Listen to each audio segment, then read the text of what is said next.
Good morning, students. Hope you all will safe in this lockdown in your home. जैसा कि कल live class में हमने कहा था कि आप सबको जो वीडियोस प्रोवाइड किए गए हैं और जो किए जा रहे हैं वो आपके इस लॉकडाउन को देखते हुए है. So please get concentrated on these video. This video is for class 9, chapter first, matter in our surrounding of chemistry. And I, Devesh Kishore, welcome you all in the first session of chemistry of class 9. Let's move on the topic. Today we will have to learn about matter. देख बच्चे, matter बहुत पढ़े, class 6 में matter पढ़े, 7 में पढ़े, 8 में पढ़े, बट 9 का मैटर का जो इनलार्ज वे है वो कुछ इस तरह है कि पूरा यूनिवर्स इसमें आ जाता है. मैटर, अगर हम बात करें मैटर की, तो मैटर एक हमारा बहुत ही ओरिजिनेशन है, बहुत ही ज्यादा डेवलपमेंट का सोर्स है. सपोज अगर हम मैटर की बात करते हैं तो हम लोग हिंदी में कहते हैं पंच तत्व. 5 तत्व से यह धरती पर प्राणी बने हुए हैं, वगैरह वगैरह बहुत सी साहित्य की बातें हैं. These all becomes in term of matter in science. Science की लैंग्वेज में वो सारे पंच तत्व आ जाते हैं मैटर के रूप में. Let's begin. हम लोग इस डेफिनेशन को बचपन से पढ़ते आ रहे हैं. What is matter? Anything in our surrounding can have some mass or occupy some space called matter. Simple, no change in definition. We will have to learn this definition in this class right now. But the changes that becomes is classification of matter. एक बार matter को मैं फिर से discuss कर देता हूं. Matter जो भी अगर कोई वस्तु है वो कुछ जगह छेक रहा है, उसमें कुछ मास है, तो वो कहलाएगा मैटर. और आपको हमने प्रॉमिस किया था क्लास 8 में कि 9th में हम मास और वेट के बीच का डिफरेंस पढ़ेंगे. छोटा सा इंट्रो दोनों के लिए, थोड़ा इंटरेस्टिंग बन जाएगा केमिस्ट्री, क्योंकि थोड़ा सा हार्ड है 8 के बजाय. जिस भी चीज की वजन में कोई परिवर्तन न हो, चाहे वो किसी भी जगह पर हो, that is known as mass. But अगर उसके वजन में अंतर आ जाए अलग अलग जगहों पे, दैट इज वेट. क्या होता है, बड़ा इंटरेस्टिंग सा चीज है. जब हम लोग सन, मून, अर्थ पढ़ेंगे तब इस चीज पे डिस्कशन करेंगे. मैटर क्या है बेटा? कोई भी चीज अगर कुछ जगह को छेक रहा है और उसमें कुछ वजन है, that is called matter. Example, air में मैटर है या नहीं? एयर इज मैटर और नॉट? तो आप लोग सोचो कि एयर तो कोई जगह नहीं छेक रहा, एयर में तो कोई वजन नहीं है, बट है. This is known as evidence of matter. This is known as evidence. हर चीज साइंस में तथ्य पे, प्रूफ पे डिपेंडेंट है. अब हम इस प्रूफ कैसे करते हैं? एक रूम है, खाली रूम है, उसमें क्या भरा हुआ? कुछ नहीं भरा हुआ, जो दिखेगा ना तो भरा हुआ है ना. बट अब हम उसमें धीरे धीरे एक सामान डालना शुरू किए. गोदरेज डाले, पलंग डाले, ये डाले, वो डाले, और वो जगह भर रहा है. इट मीन्स कि वो जगह पहले ना पहले किसी चीज से भरा हुआ था, और वो चीज है एयर. इट मीन्स कि एयर भी जगह छेक रहा है. आप साइकिल यूज करते हो, साइकिल का जब पंचर हो जाता है उससे हवा निकल जाता है तो वो इन्फ्लेटेड रहता है, पचका हुआ रहता है. फिर जब हम उसमें हवा डालते हैं तो वो अपने शेप में आ जाता है, उसमें वेट आ जाता है, उसमें मास होता है, उसका वजन होता है. दैट इज द एविडेंस कि एयर में भी मैटर है. Now we will have to read classification of matter. Classification, बंटवारा, classification. Why we need classification? Classification जरूरी क्यों है? तो सबसे पहली बात है, किसी भी चीज को आसानी से समझने के लिए, जानने के लिए, उसके बारे में ऑब्जर्व करने के लिए, उसको सही ग्रुप में रखने के लिए क्लासिफिकेशन की जरूरत है. सपोज हम जाते हैं एक शादी में, तो हम पहले ग्रुप ढूंढेंगे. तो ग्रुप हमको 5 दिख रहा है. कुछ बुजुर्गों का ग्रुप दिख रहा है, कुछ आंटीज का ग्रुप दिख रहा है, कुछ अंकल्स का ग्रुप दिख रहा है, कुछ लड़कियां का ग्रुप दिख रहा है जो बारात की तरफ से आई है, और कुछ हमारे 4-5 लड़कों का ग्रुप दिख रहा है. तो बेटा जब ये ग्रुप हुआ तो आसानी से हम लड़के वाले ग्रुप में मर्ज हो जाएंगे. हमारे फ्रेंड है वहां, हमारे दोस्त है वहां. लेकिन अगर ये ग्रुप ही नहीं रहता, सब एक साथ रहते, तो हम कहां मर्ज होते? उसी भीड़ में जाके कहीं ना कहीं खड़े हो जाते, अपने आप को बोरिंग सा समझने लगते. तो क्लासिफिकेशन जरूरी है किसी भी चीज की एविडेंस के लिए, उसको कैटेगराइजेशन करने के लिए. आज हम क्या कहते हैं कि हम भाई ह्यूमंस है, ये एनिमल है, तो ये बांटा गया. हम लायन है, वो टाइगर है, ये बांटा गया. हम 2 पैर वाले जानवर है, वो 4 पैर, ये बांटा गया. तो क्लासिफिकेशन जरूरी है किसी भी चीज को समझने के लिए, उसको कैटेगराइजेशन करने के लिए.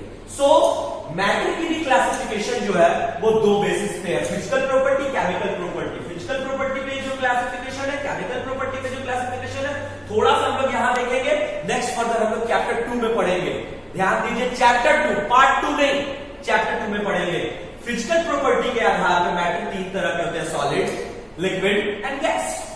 और केमिकल प्रॉपर्टी के आधार पर मैटर होते हैं element, compound and mixture. But यार तेरे को तो जानते हैं, बिना जाने तो रहेगा नहीं, इसलिए जान ले कि सॉलिड क्या है, लिक्विड क्या है, गैस क्या है। वो जानने से पहले हम इस टॉपिक को कंप्लीट करके then we will move on that. अब आया matter is made up of particles. Simple language में लिखा हुआ है कि मैटर पार्टिकल से बनता है। पार्टिकल कॉल कर्ण। कर्ण मतलब छोटे से छोटे अंग को कर्ण कहा जाता है। एक कण कहते हैं ना, एक कण मतलब बहुत छोटा पार्टिकल, तो साइंस में इसका नाम दिया गया एटम। किसी भी मैटर के बनावट के लिए एटम बहुत जरूरी है। कोई भी इंसान 8 साल का पैदा नहीं होता है, कोई भी इंसान बड़ा पैदा नहीं होता, वो छोटा रहता है, ठीक है। कोई भी पेड़ पहले बीज रहता है, फिर धीरे धीरे बड़ा होता है, ठीक उसी तरह मैटर बनता किस चीज से है, तो एटम से। यानी कि the smallest particle of matter और substance is known as atom. The tiniest particle, tiniest सबसे छोटा, और ये खुली आंखों से नहीं दिख सकता है। इसको देखने के लिए मुझे हाईली मैग्नीफाइड माइक्रोस्कोप की जरूरत पड़ेगी, वो मैटर होता है। तो मैटर से ही सब्सटेंस बन रहा है, एटम से ही सब्सटेंस बन रहा है, इसका कुछ प्रूफ तो चाहिए, because we are the student of science and everything. अगर हम कोई बात कहते हैं तो हमें उसका प्रूफ चाहिए। तो बेटा जब हम पढ़ा रहे हैं तो प्रूफ भी देना जरूरी है। तो let's move on the evidence of particle. Evidence क्या है? चलिए छोटा सा गेम है। आपके घर हम आते हैं, गर्मी का मौसम है, आप मेरे को शरबत ऑफर करते हैं। कैसे बनाते हैं? 1 गिलास पानी, सर ज्यादा मीठा पीते हैं, सबको पता है, 3 चम्मच चीनी। चीनी क्या होता है? चीनी गायब हो जाता है। कहां गायब हो जाता है? इस चीज पे थोड़ा सा हम लोग देख लेते हैं। ओके, तो कह रहे थे कि ये पार्टिकल चीनी होता क्या है, उसको थोड़ा सा देखते हैं। अब अगर ये क्लियर हो गया हो तो बेटा पॉज करके इसको उतार लो, ठीक है। इसको उतार लेने के बाद अब क्या है कि बस वही मेरे बाथरूम वाला था, तो थोड़ा स्टार्ट करते हैं। लेट्स देखो, सपोज करते हैं ये कंटेनर में हमारे पास वाटर भरा पड़ा हुआ है, ठीक है। अब हम इसमें शुगर डाल रहे हैं।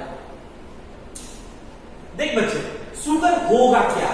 यहां से तो आ रहा है शुगर नीचे, बट यहां पे आने के बाद वो गायब हो जाता है। दैट मीन्स कि जो ये लिक्विड है उसके पार्टिकल्स में शुगर जो है वो बैठ जाता है, ठीक है, और धीरे धीरे वो गायब होना रहता है। ये फर्स्ट आपका एविडेंस है कि मैटर के अंदर पार्टिकल होते हैं। First evidence. एक पे भरोसा नहीं है, दूसरा पे देखते हैं। हमारे यहां क्या होता है, जब कोई नॉनवेज बनता है, हम परफ्यूम यूज करते हैं, तो एक टर्म हम आपको पढ़ाए थे, डिफ्यूजन। यहां पे डिफ्यूजन तो भी नहीं, क्योंकि डिफ्यूजन का इलाजमेंट हम लोग पढ़ेंगे। वो क्या है कि दोनों गैस जो है, घर में नॉनवेज बना है, परफ्यूम वाले, दोनों आपस में क्या होगा, मिक्स हो जाएगा। और बीच वाले कमरे में, जहां किचन और परफ्यूम के बीच वाले कमरे में मुझे थोड़ा सा नॉनवेज की भी महक आएगी, थोड़ा सा परफ्यूम का भी महक आएगा। That is called mixing of two gas, and this is the second evidence. Third one is very important and you will read this in your term bio also. Movement of pollen grain in water. Pollen grain क्या होता है? तो plant का ये एक reproductive system के लिए काम करता है, जो कि न्यू प्लांट को रिप्रोड्यूस करने के लिए आता है। अब विशेष बात तो पॉलन ग्रेन के बारे में मेरे से बेहतर आप जानते हो। हम बस इतना जानते हैं कि वाटर में पॉलन ग्रेन जब मूव करता है तो वो उसके ऊपर मूव नहीं करता है, वो उसके अंदर मूव करता है। तो ऐसा थोड़ी है कि पॉलन ग्रेन अंदर गया तो पानी का लेवल ऊपर आ जाएगा, नहीं। वो पॉलन ग्रेन उस वाटर में ही एज पर दैट चीनी मिक्स हो जाता है और तब एक पेड़ का फॉर्मेशन करता है। तो this is the third evidence of particle that present in matter. Clear है? Now we will have to read this term more clearly. It means कि ये जो सॉलिड के अलावा गैस है, लिक्विड है, इसका जो पार्टिकल का एविडेंस है बेटा, इसके लिए साइंटिफिक में एक टर्म आया है साइंस में, जिसको कहते हैं हम लोग ब्राउनियन मोशन। आप सब ब्राउनियन मोशन के बारे में भली भांति जानते हैं, हमने आपसे बात भी किया था। ब्राउनियन मोशन हो रहा है zigzag motion of a small particle either in liquid or in gas, that is known as Brownelian motion. क्या है Brownelian motion? Zigzag means not in a fixed path. it either rough path, either curved path, every path that we not consider in straight path, that is known as zigzag. कोई भी straight path को छोड़ के दुनिया का path ले लो, वो सब जिगजैग में आ जाएगा। ठीक है, तो मोशन, अब पॉलन ग्रेन कैसे मूव करेगा, इसका रास्ता तय है। हवा जिधर बहेगी उधर, पानी जिधर बहेगा उधर। आपका परफ्यूम किस साइड उड़ के जाएगा पता है? नहीं, जिधर हवा चलेगी उधर। नॉनवेज की महक किस तरफ जाएगी पता है? नहीं, जिधर हवा जाएगी उधर। तो हवा और पानी के मोशन में जो पार्टिकल्स का जिगजैग मोशन आता है, वो मोशन कहलाता है ब्राउनियन मोशन। क्लियर है? अगर कोई प्रॉब्लम होगा then we will discuss further. हम आपको बोले थे कि अब हम लोग बात करेंगे सॉलिड का, लिक्विड का, गैस का। मॉलिक्यूल्स के बारे में समझ लेते हैं। किसी भी सब्सटेंस में एटम को जोड़ने पे मॉलिक्यूल्स बनता है और मॉलिक्यूल्स को आइडेंटिकल होते हैं, उनको हम पहचान सकते हैं, देख सकते हैं, जान सकते हैं। फॉर एग्जांपल, फोन में कैमरा नहीं दिखता, बट कैमरा से जब हम फोटो क्लिक करते हैं तो बड़ा अच्छा फोटो आता है। जितना अच्छा कैमरा उतना अच्छा, कितना मेगापिक्सल का डजंट मैटर, बट फोटो के आधार पर उसके पिक्सल का अंदाज लगा लेते हैं। ठीक वही होता है कि मॉलिक्यूल के आधार पर हम एटम का लगाते हैं, क्योंकि एटम दिखता नहीं है तो हर जगह एटम को मैग्नीफाइड नहीं कर सकते हैं, तो हर जगह हम मॉलिक्यूल को मैग्नीफाइड करते हैं, मॉलिक्यूल पे फोकस करते हैं। तो मॉलिक्यूल अगर किसी का टाइटली पैक्ड है, आपस में एकदम जन्म जन्म का साथ हो, that is known as solid. अगर लूजली पैक हो, साथ हो बट लूजली हो, दैट इज लिक्विड। और पैक ही नहीं हो, हम यहां आप वहां वो वहां, जैसे अभी हम लोग लॉकडाउन में है, दैट इज कॉल्ड गैस। हम सब क्लास में एक साथ बैठते हैं, कोई हमको तोड़ नहीं सकता, दैट इज सॉलिड। हम क्लास में टेस्ट देते हैं अलग अलग बैठ के, तो हमको तोड़ तो कोई नहीं सकता है, बट हम अलग अलग है, पैक है बट अलग अलग है, दैट इज लिक्विड। और अब हम लॉकडाउन में अपने अपने घर में बैठे हुए हैं। आपको मेरा मन है तो ये वीडियो अभी आप देखिएगा, नहीं मन होगा 2 घंटे बाद देखिएगा, that is gas. No intermolecular space being formed. Is it clear to you all? Third, our second term is element, compound and mixture. बेटा इसको जो है हम लोग नेक्स्ट टॉपिक में, नेक्स्ट चैप्टर में बहुत क्लियरली पढ़ेंगे, बहुत जल्दी समझेंगे। याद रखिए, this one is mentioned as VVI। हमने आज तक पूरे 8 में आपको पढ़ाने में कहीं पे VVI का जिक्र नहीं किया था, बट यहां पे कर रहा हूं क्योंकि ये इंपॉर्टेंट है और ये बहुत इंपॉर्टेंट है। क्योंकि अगर ये समझ जाओगे ना तो चैप्टर 2 क्या सिर्फ नोमेनक्लेचर में प्रॉब्लम आएगा बेटा। ये तुम्हारा बेस ऑफ क्लास 9 है, base of theory of class 9। Is it clear to you all? अब कुछ जो टॉपिक्स बच रहे हैं वो हम आपके बुक से एक बार आपको बता देना चाहते हैं। अब हमारे पास जो बच रहा है बेटा, वो बच रहा है कि किस तरह इंटरमॉलिक्यूलर स्पेस को देख सकते हैं, वहां हमने उसको दिखा दिया। किस तरह कॉन्स्टेंटली मूव करता है, वो हमने आपको वहां पे दिखा दिया। पार्टिकल्स ऑफ मैटर किस तरह अट्रैक्ट करते हैं, वो आपको हमने सॉलिड लिक्विड गैस में बता दिया। अब जो है क्लासिफिकेशन सॉलिड लिक्विड गैस का, वो आपको हमने वहां पे डिराइव कर दिया। अब बच गए properties of solid, properties of liquid and properties of gas. तो बोर्ड इतना ही बड़ा है, वीडियो का पार्ट 1 ही है, पार्ट 2 के लिए वेट कर ही सकते हो। तो in next part of this chapter we gonna read the properties of solid, liquid, gas, their physical property, their chemical property, the term diffusion which I used. So these all terms will be discussed on part 2, and I hope you all will complete the notes of this topic before the second part. So that's all for today. We will meet on next video. Thank you very much.